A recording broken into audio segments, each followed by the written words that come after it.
എനിക്കിപ്പം 67 വയസ്സുണ്ട്. എൻ്റെ വൈഫിന് 64 വയസ്സുണ്ട്. ഒരു 3 മാസം മുമ്പ് വൈഫ് ഇവിടെ കൃപാസനത്തിൽ പോകണമെന്നും പറഞ്ഞ് വളരെ ഇതായിട്ട് ഞങ്ങള് പോയി. ഞാൻ പോയില്ല കേട്ടോ. ഞാൻ അവിടെ കൊണ്ടുവിട്ടിട്ട് ഞാൻ വിളിക്കുന്നത് ഞാനകത്ത് കയറിയൊന്നുമില്ല. ആ സാറിന്റെ ചാനൽ ത്രൂ ആയിട്ട് കാണുമ്പോൾ ഞാൻ കയറിയില്ല. എന്റെ പൊന്നു സാറേ, അവിടെ പോയിച്ച് വന്നേ പിന്നെ ഈ കൃപാസനത്തിന്റെ ഇതല്ലാതെ പുള്ളിക്കാരിക്ക് വേറെ യാതൊരു ഇതുമില്ല. അതും കേട്ടോണ്ടിരിക്കുക. അവിടെ ആ കത്തനാരുടെ ഇതും കേട്ടോണ്ടിരിക്കുകയല്ലാതെ വേറെ യാതൊരു ഇതുമില്ല. ആ അവിടെ വല്ലാത്ത കണ്ടീഷനിലായിരിക്കും. എന്ന് രക്ഷപ്പെടാൻ വല്ല മാർഗമുണ്ടോ സാറേ? നിങ്ങളല്ലേ കൊണ്ട് ഈ പ്രാന്താലയത്തിൽ കൊണ്ട് വിട്ടത്, പിന്നെ ഇനി അനുഭവിക്കാന്നുള്ളതല്ലോ. അതെ, അത് ഇതിന്റെ അകത്ത് വേറെ പ്രശ്നം എന്ന് പറഞ്ഞാല് പുള്ളിക്കാരി ഹാർട്ട് പേഷ്യന്റ് ആണ്. അത് കുറെ കാലം കൊണ്ട് ഇങ്ങനെ ഉള്ളതാ. എല്ലാ നമ്മുടെ രാജഗിരി മുതലുള്ള ഹോസ്പിറ്റൽ, രാജഗിരി, കാരിത്താസ്, മാർസ്ലീവ, ഇവിടെ എല്ലാം തടഞ്ഞെന്ന് പറഞ്ഞാൽ മരുന്നുകൊണ്ട് മാത്രമേ നിൽക്കുള്ളൂ എന്നാണ് പറഞ്ഞത്. മരുന്നുകൊണ്ട് നിന്നുകൊണ്ടിരിക്കുകയത്. അപ്പം ഒരു ഗുളിക എന്ന് പറഞ്ഞാൽ 200 രൂപ വിലയുണ്ട്. ഈ സാധനം ഇവിടെ എങ്ങും കിട്ടിയില്ല. അത് നേരിട്ട് കമ്പനിയിൽ ഇവിടേക്ക് ഒരു കടക്കാരൻ വരുത്തി തരുവാ. അത് ദിവസം 2 എണ്ണം കഴിക്കണമായിരുന്നു. അങ്ങനെ മാർസ്ലീവായിന്ന് ഞങ്ങൾ ഈ തൊടുപുഴ ഒരു പുതിയ ഹോസ്പിറ്റൽ വന്നു, സ്മിത മെമ്മോറിയൽ ഹോസ്പിറ്റൽ. അതുകൊണ്ട് അവിടെ ECHS ഉള്ളത് കാരണം ഞങ്ങൾ അങ്ങോട്ട് മാറി.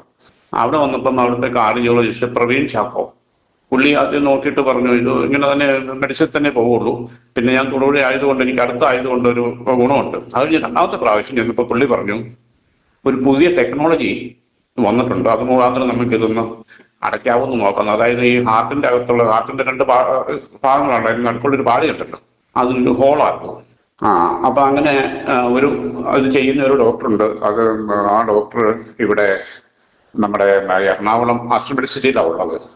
ഞാൻ പുള്ളിയായിട്ടൊന്ന് കോണ്ടാക്ട് ചെയ്തു നോക്കട്ടെ, പുള്ളിയെ കിട്ടുവാണെങ്കിൽ നമുക്കത് ചെയ്യുന്നതിന് കുഴപ്പമുണ്ടോ എന്ന് ചോദിച്ചു. ECHS ഉള്ളത് കാരണം ഞാൻ അതിന്റെ ഒരു ബലത്തിൽ കയറി ഏറ്റു ചെയ്യാമെന്ന് പറഞ്ഞു. അപ്പൊ ഇത് വന്നു കഴിഞ്ഞപ്പോ എങ്ങനെയാണ്, ഇത് ഈ തുടങ്ങിയിട്ട് ഒരു വർഷം കണ്ടേ ആയിട്ടുള്ളൂ. അതുകൊണ്ട് ഈ ഒരു ഇൻഷുറൻസ് കമ്പനിയിൽ അത് കവറേജ് ഇല്ല. അപ്പൊ ഏതായാലും വന്നു സാറേ, ഓപ്പറേഷൻ കഴിഞ്ഞു, എന്റെ ഇത് കുറച്ച് പൈസയും ചെലവായി. ഇപ്പൊ ആള് വീട്ടിലുണ്ട്, ഞങ്ങൾ 2 പേരും മാത്രമേ ഉള്ളൂ. എന്റെ പൊന്നു സാറേ, ഇപ്പൊ ഞാൻ ഈ പറഞ്ഞ പോലെ സാറ് പറഞ്ഞ പോലെ ഭ്രാന്താലയത്തിൽ കൊണ്ടുവിട്ടിട്ട് ഞാൻ അനുഭവിച്ചോണ്ടിരിക്കുക. ഇപ്പൊ എന്താ അവരുടെ പ്രോബ്ലം എന്താ ഇപ്പൊ നിലവിലെ പ്രോബ്ലം ഇപ്പം ഞങ്ങൾ ഈ ഓപ്പറേഷൻ കഴിഞ്ഞാൽ ഇപ്പൊ ക്വാറന്റൈനിലാണ്. വീട്ടിൽ നിന്ന് അധികാരമായിട്ട് സമ്പർക്കം അങ്ങോട്ടും ഇങ്ങോട്ടും പാടില്ല. പിന്നെ പുള്ളിക്കാരുടെ പരിപാടി എന്ന് പറഞ്ഞാൽ 24 മണിക്കൂറും ഈ ജോസഫിന്റെ ഈ ആവശ്യമില്ലാത്ത പ്രശ്നം കൊണ്ടിരിക്കുക, വേറെ യാതൊരു ബന്ധവുമില്ല. എന്തോ ചെയ്യാതെ ഞാൻ തന്നെ, സാറ് പറഞ്ഞതാ, ഞാൻ തന്നെ ചെയ്താൽ ഞാൻ തന്നെ അനുഭവിക്കണം. സാറിന്റെ ചാനൽ സ്ഥിരം കാണണം, ഞാൻ സ്ഥിരം കാണുന്നോണ്ടിരിക്കുന്നതാ. അതുകൊണ്ട് എനിക്ക് കുറെ ഇത് ഇപ്പൊ പോണം എന്നിങ്ങനെ പറഞ്ഞു പോകാതെ ഇരുന്നിട്ട് എന്താ വേണ്ടല്ലോ എന്ന് വിചാരിച്ച് ഇങ്ങനെയൊക്കെയുള്ള ഒരു ആരോഗ്യ ഇത്തരത്തിലൊക്കെ അവസരങ്ങൾ എത്തുമ്പോൾ ആളുകൾക്ക് ആകെ പേടിയാവും. അവർക്കൊരു മരണഭയം കാണും. അന്നേരം ഇങ്ങനെയുള്ള ഈ പൈശാചിക കൂട്ടത്തിലൊക്കെ പോയി കഴിഞ്ഞാൽ രക്ഷപ്പെടും, എന്തോ അത്ഭുതം പ്രവർത്തിക്കും എന്നൊക്കെ ഇവർക്കൊരു തോന്നലുണ്ടാവും. അന്നേരം ആ തോന്നലിന്റെ പുറത്താണ് ഇവർ ഇങ്ങനെയൊക്കെ കാണിക്കുന്നത്. ഇതും കൊണ്ട് ആശ്വസിച്ചിരിക്കുവാണെങ്കിൽ ഇരിക്കട്ടെ എന്ന് വെക്കാനേ ഇനി മാർഗമുള്ളൂ. മനസ്സിലായില്ലേ? അതേ ഉള്ളൂ സാറേ. സത്യം പറഞ്ഞാൽ സാറിന്റെ പ്രഭാഷണം കേൾക്കുമ്പോൾ സത്യം പറഞ്ഞാൽ ഈ എന്തെങ്കിലും ദൈവവചനങ്ങളുണ്ടെങ്കിൽ അത് കേൾക്കുന്നവരെ സാറിന്റെ പ്രഭാഷണം ഞാൻ കേൾക്കുന്നു. മനസ്സിലായോ? ഞാൻ ഈ ബൈബിളിലും ഇതിലൊന്നും ഞാൻ വിശ്വസിക്കുന്ന ആളല്ല. കാരണം ഞാൻ ഇതിൽ നിന്നൊക്കെ വിട്ടു നിൽക്കുന്നയാളാണ്. എനിക്ക് ഇവരുടെ ഈ കൂട്ടപ്രാർത്ഥന കാര്യങ്ങളോ ഒന്നുമില്ല. പള്ളിയിൽ പള്ളിയിൽ പോകുന്നു, ഖുർആനിലൊന്നും ചേർത്തില്ല. ഇവിടെ കൊണ്ട് പള്ളി കയറ്റിവിട്ട് ഞാൻ വണ്ടിക്കകത്ത് വന്നിരിക്കും. അതിന്റെ കാരണം എന്താണെന്ന്, ഞാൻ പോകുന്നതിന്റെ കാരണം എന്താണെന്ന് സാർ ചോദിച്ചു കഴിഞ്ഞാൽ ഞാൻ ചത്തു കഴിയുമ്പോൾ എന്റെ പിള്ളേരുടെ ശവച്ചൊന്നും നടക്കുന്നത് അതിനുവേണ്ടി പോകാം. എന്തോ സാർ ഈ മതം കൊണ്ട് മനുഷ്യന് എന്തെങ്കിലും ഉണ്ടോ, ഗുണം കിട്ടിയിട്ടുണ്ടോ? മനുഷ്യനെ സംബന്ധിച്ച് ഞാൻ പറഞ്ഞില്ല, അതായത് നമ്മുടെ ശരീരം ഇമ്മ്യൂണിറ്റി കുറയുമ്പോഴാണ് ശരീരത്തിലെ ഈ മറ്റു രോഗങ്ങൾ ആക്രമിക്കുന്നത്, രോഗാണുക്കൾ. എന്ന് പറഞ്ഞതുപോലെ നമ്മുടെ ശരീരത്തിന് ബലമില്ലാതെ വരുമ്പോഴാണ് ഇത്തരം എലമെന്റുകൾ, ഈ പ്രാർത്ഥന അല്ലെങ്കിൽ ഇങ്ങനെയുള്ള ഈ കരിസ്മാറ്റിക് അണുക്കൾ ശരീരത്തിൽ പ്രവേശിക്കുന്നത്. ഇത് ബാധിച്ചു കഴിഞ്ഞാൽ പിന്നെ ഉണ്ടല്ലോ, അത് അവരെയും കൊണ്ടേ പോകത്തുള്ളൂ. ഇവരിത് കേൾക്കുമ്പോഴത്തേക്കും ഇതിങ്ങനെ അത്ഭുതം പ്രവർത്തിക്കും, ഇത് പ്രവർത്തിക്കും എന്ന് പറഞ്ഞിട്ട് ഇവരങ്ങ് നടക്കുക. അല്ല, ഇപ്പൊ പറയുന്നതെന്ന് പറഞ്ഞാൽ ഇപ്പൊ അവിടെ പോയത് കൊണ്ടാണ് ഈ ഓപ്പറേഷൻ നടന്നത്. ഞാൻ കിടന്നു ഓടിയതിനും പിടിച്ചതിനും ഒന്നുമില്ല. കൃപാസനം മാതാവ് നേരിട്ട് ഇറങ്ങി അത്ഭുതം നടത്തിയിരുന്നു. എന്തോ അത്ഭുതം നടത്തിയിരുന്നു. അങ്ങനെ ഒരു അത്ഭുതമായിരുന്നെങ്കിൽ ഇപ്പൊ ഇവർ ഈ പറഞ്ഞ അത്ഭുതമാണെന്നുണ്ടെങ്കിൽ ആദ്യമേ നമ്മുടെ പൈശാചികൻ കത്തനാരുണ്ടല്ലോ, അയാളുടെ തിമിരം ബാധിച്ച ആ കണ്ണ് റെഡിയായനെ, അയാൾ ആ കണ്ണട ഊരി നടന്നേനെ. ഇയാൾ ജലദോഷപ്പനി വന്നാലും അവിടുത്തെ ആശുപത്രി അഡ്മിറ്റ് ആകുന്ന മുതലാണ് അയാള്. കോയമ്പത്തൂരിലെ ഒരു അണ്ണാച്ചിയുണ്ട്, അവനും ഇയാളുടെ കുടിൽ വ്യവസായമായിട്ട് തുടങ്ങിയ പരിപാടിയാണ്. ഇന്ന് ഇതുപോലെ കുറെ, ഞാൻ പറഞ്ഞില്ലേ, കുറെ ഇതുപോലെ സ്ത്രീകള് ആദ്യം പിടിച്ച കുറെ സ്ത്രീകൾ കയറി അതിനകത്ത് കയറി ഇത് കയറി ക്ലിക്കായി. ഓ, മനസ്സിലായില്ലേ? എന്റെ പൊന്നു സാറേ, ഇതിന്റെ അകത്ത് സഹിക്കാൻ പറ്റാത്തതെന്ന് പറഞ്ഞാൽ 5:30 പ്രാർത്ഥന തുറന്നാണ്. 5:30 തുറന്നു. അതിന് 2-3 കളറുള്ള തിരിയുണ്ട്. ഇത് കത്തിച്ചു വെക്കും. ഇത് കത്തിച്ചു വെച്ചിട്ട് മുട്ടയിൽ നിന്നുണ്ടെങ്കിലും പ്രാർത്ഥനയാണ്. എന്റെ പൊന്നോ, ഒന്നും പറയണ്ട.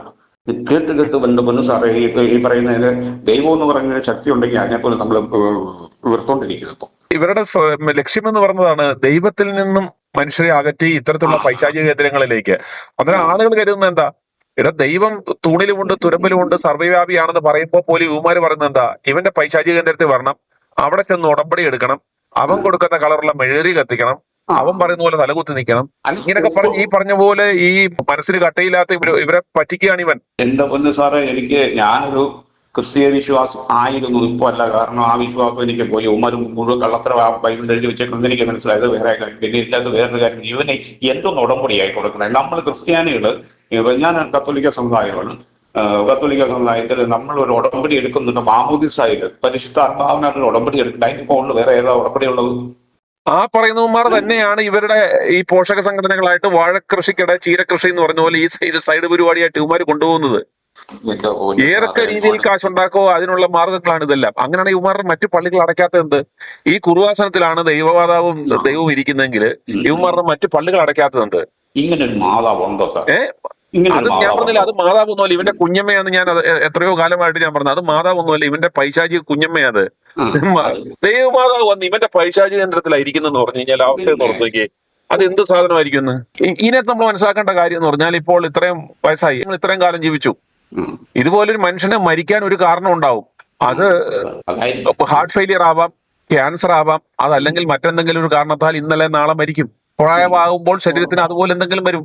അതിനൊന്ന് പേടിച്ചിട്ടോ ഭയപ്പെട്ടിട്ടോ കുറുവാസനത്തിൽ പോയി ഉടമ്പടി എടുത്തുകൊണ്ടോ ഒന്നും മരണം വിട്ടു പോകത്തില്ല. ഇന്നലെ നാളെ സംഭവിക്കും. ആ യാഥാർത്ഥ്യം മനസ്സിലാക്കി അതിനനുസരിച്ച് ജീവിക്കുക എന്നുള്ളതാ.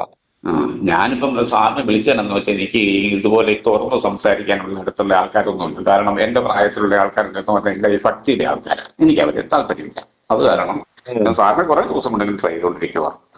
ധൈര്യമായിട്ടിരിക്കുക. പിന്നെ ഇത് എന്ന് പറഞ്ഞാൽ ഈ പറഞ്ഞ പോലെ ഒരു ശ്രദ്ധ തിരിക്കലിന് എന്താണോ ഇപ്പൊ അവരെ സംബന്ധിച്ചിടത്തോളം ഭാര്യയുടെ മനസ്സിൽ എന്ന് പറഞ്ഞാൽ അവർക്കൊരു ആദിയാ, എന്തെങ്കിലും സംഭവിക്കുവോ മരിച്ചു പോകുമോ എന്നൊക്കെയുള്ള പേടിയാ. അങ്ങനെ ഈ പൈശാചിക കേന്ദ്രത്തിലെങ്ങാനും പോയി പ്രാർത്ഥിച്ച് എന്തെങ്കിലും അത്ഭുതം നടക്കുന്ന പ്രതീക്ഷ അവരിരിക്കുന്നത്. അന്നേരം ഇതിനേക്കാളും കട്ടുകൂടിയ മറ്റെന്തെങ്കിലേക്ക് അവരുടെ ശ്രദ്ധ തിരിച്ചാൽ മാത്രമേ ഇതിന് മാറ്റം ഉണ്ടാകത്തുള്ളൂ. ഈ കുറുവാസനത്തിൽ നിന്ന് മാറ്റി ഇതിനേക്കാളും വലിയ അത്ഭുതം നടക്കുന്ന അല്ലെങ്കിൽ എന്തെങ്കിലും എന്നുള്ള രീതിയിൽ യാഥാർത്ഥ്യത്തിലേക്ക് ഇനി അവരെ കൊണ്ടുവരിക എന്ന് പറയുന്നത് വളരെ പാടാ. അല്ലേ? അത്രയും ഇനി ഇതുപോലെ ശ്രദ്ധ തിരിക്കൽ ഏതെങ്കിലും മറ്റു കാര്യങ്ങളിലേക്ക് അറ്റൻഷൻ ഡൈവേർട്ട് ചെയ്യാൻ പറ്റാവുന്ന എന്തുണ്ടെന്ന് നോക്കുക. എന്റെ സാറിന്റെ സൗണ്ട് കേട്ട് തന്നെ എനിക്ക് വളരെ മനസമാധാനമായി കേട്ടോ, ഒന്നും കിട്ടിയില്ലെങ്കിൽ തന്നെ. i2i News, an eye for truth. i2i News subscribe ചെയ്തിട്ടില്ലാത്തവർ ഇപ്പോൾ തന്നെ സബ്സ്ക്രൈബ് ചെയ്യുക. നോട്ടിഫിക്കേഷൻ ലഭിക്കുവാൻ ബെൽ ബട്ടണും അമർത്തുക.